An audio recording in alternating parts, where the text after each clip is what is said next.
जान गया हूं कि आप सभी प्राणियों के रक्षक भगवान नारायण हैं। आप ही भगवान नारायण है, नहीं कौन है जो मुझे इस धराधाम पर शिथिल कर सकता है।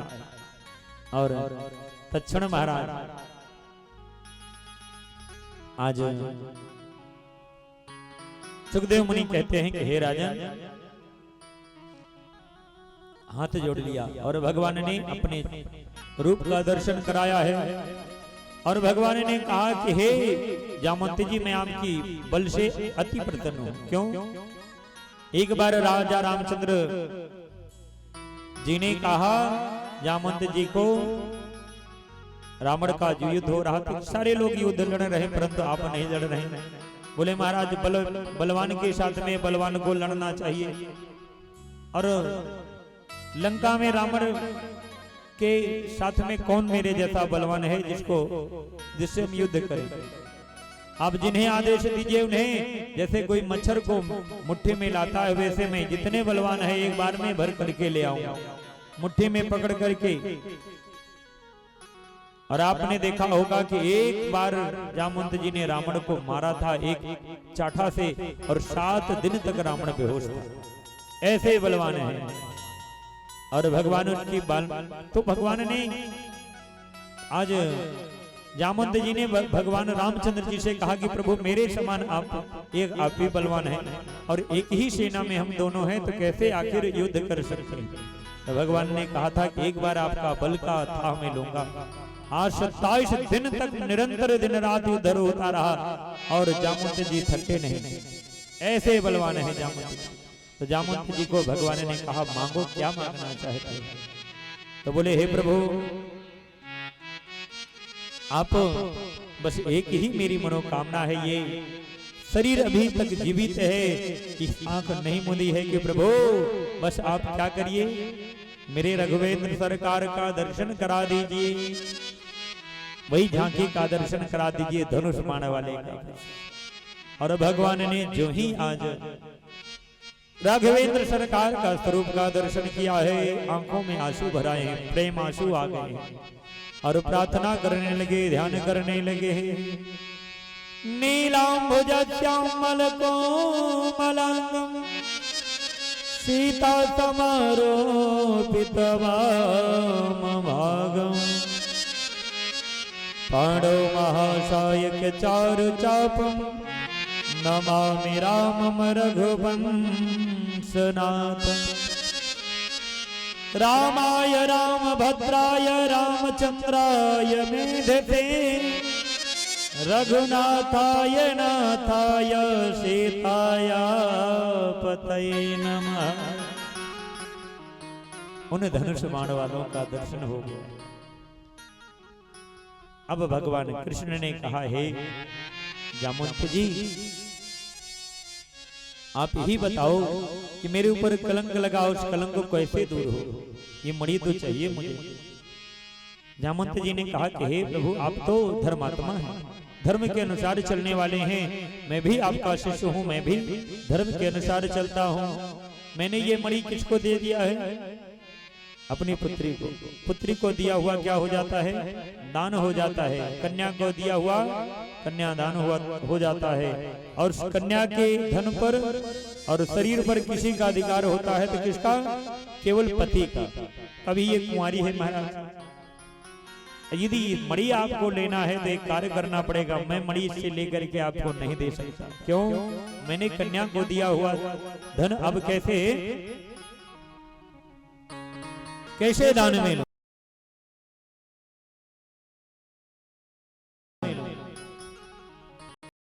इसलिए महाराज सुखदेव मुनि कहते हैं कि हे राजा, आज भगवान विस्मय में फंसे।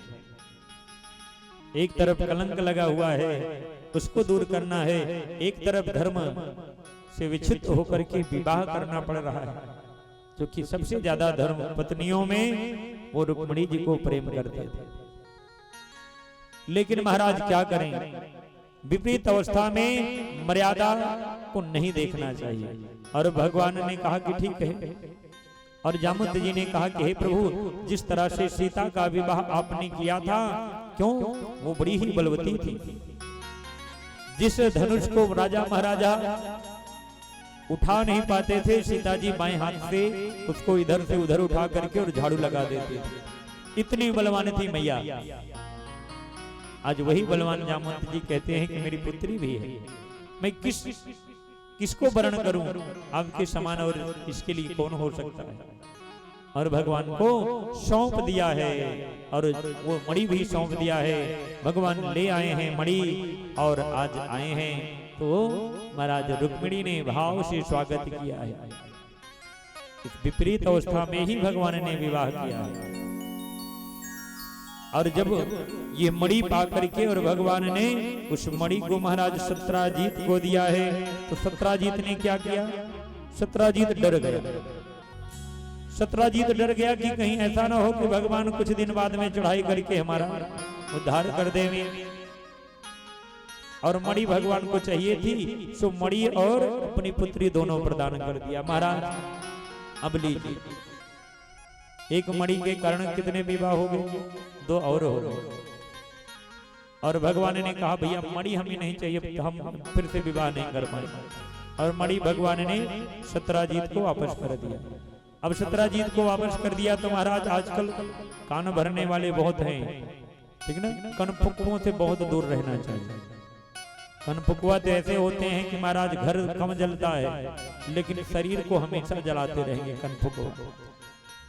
अब महाराज कनफुकुआ लग गए किन्हें? एक राजा था और उससे महाराज सत्यभामा का विवाह होना था। सतधनवा नाम था उस राजा का, और सतधनवा के साथ में महाराज सत्यभामा का विवाह होना था। लेकिन अब विवाह हो गया किससे? कृष्ण से।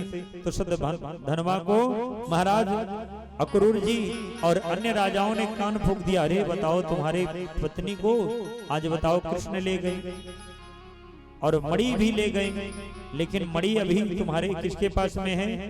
जिससे विवाह होना था उन्हीं के घर में है, यानी सत्राजीत के। और सत्राजीत ने तुम्हारे साथ में बड़ा अन्याय किया है। जाओ ऐसा करो, सत्राजीत को मार डालो और मणि ले लो।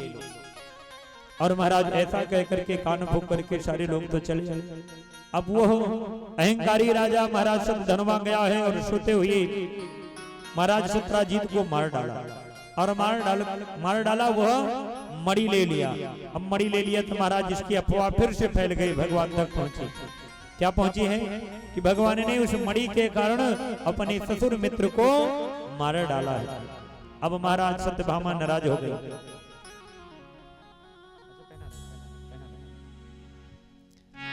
और महाराज नाराज हो गई सत्यभामा, और सत्यभामा नाराज हो गई तो क्या हुआ? अब भगवान को पुनः कलंक लग गया। भगवान उस मणि को फिर खोजने लगे, और खोजते खोजते पता चला कि महाराज सतधनवा नामक एक राजा है, राजकुमार है, उसने ही ये मणि चुराया है। क्यों? क्योंकि विवाह होना था, नहीं हुआ, इसी के कारण उसको मार दिया गया। सुखदेव मुनि कहते हैं कि हे राजा, आज भगवान इस मणि की खोज करने लगे, सतधनवा का खोज किए। तो सतधनवा को जब ये पता लगा कि भगवान मेरे पास में आ रहे हैं, भगवान को ये पता लग गया कि मैं मणि के कारण मैंने ही मारा था, तो भागने लगा। और भागने लगा तो भगवान ने पीछा किया है, और भगवान ने पीछा किया तो महाराज भागते भागते कहीं इधर जा रहा है, कहीं उधर जा रहा है, छुप छुप रहा है। और अक्रूर जी मिल गए, और जिन कनफुको राजा ने उनको कहा था कि ऐसा है तुम जाकर के मार डालो, हम तुम्हारे साथ में हैं, सबने अपना हाथ खींच लिया कि भैया हमने कहाँ कहा था, तुमने तो अपने मन से मारा था, अब मेरे पास में कोई आसरा नहीं है। इसलिए अभी एक लड़के को देखिए जो बहराइच में यही हुआ, उस लड़के को मिश्रा को लोगों ने भर दिया, अरे देखो हम लोग जहाँ जा रहे हैं हमारे मोहल्ले में हरा झंडा लगा हुआ है, जाओ इसको निकाल डालो। और वो लड़का किया क्या? यही गलती किया, वो जा करके निकालने लगा। और जब उसके घर वाले उस लड़के को पकड़ ले गए मुल्लों ने, ये जो जिन्होंने उकसाया है वो उसका साथ नहीं दिया, ये सब घर छोड़ करके वहां से भाग गए। आज इन्होंने यदि साथ दिया होता तो वो मरता थोड़ी। इसलिए किसी के उकसावे में कोई कार्य नहीं करना चाहिए। उकसाने वाले बहुत हैं, अपने दिमाग से अपनी बुद्धि से कार्य करना चाहिए। और महाराज आज सतधनवा का कोई साथ नहीं दिया, महाराज हमने कहा था। और फिर से सतधनवा को बोले ऐसा है, उस मणि के ही कारण तुम्हें भगवान मारना चाहते हैं, और मणि नहीं मिलेगी तो तुम्हें मारेंगे नहीं। ऐसा करो वो मणि हमें दे दो। अक्रूर जी ने कह दिया, क्यों? क्योंकि ये मारा जाएगा तो मणि मेरे पास में हो जाएगी। उन्हें पता था कि भगवान तो मारेंगे ही इसे, और मणि मेरे पास में आ जाएगी। और अक्रूर जी को वो मणि दे करके कहा कि ठीक है, बाद में हम आकर के ले जाएंगे मणि। बोले ठीक है। और फिर वो जब जा रहा था तो भगवान ने आज गुप्तचरों से पता लगाया कि सतधनवा कहाँ छिपा हुआ है, और भगवान ने धावा बोल दिया है। और जो ही धावा बोल दिया है तो छुप करके जो ही भागने लगा है, तो भगवान ने ललकारा, सतधनवा रुक जाओ। लेकिन सतधनवा रुका नहीं है। और महाराज जो ही सतधनवा ने नहीं रुका, शुभ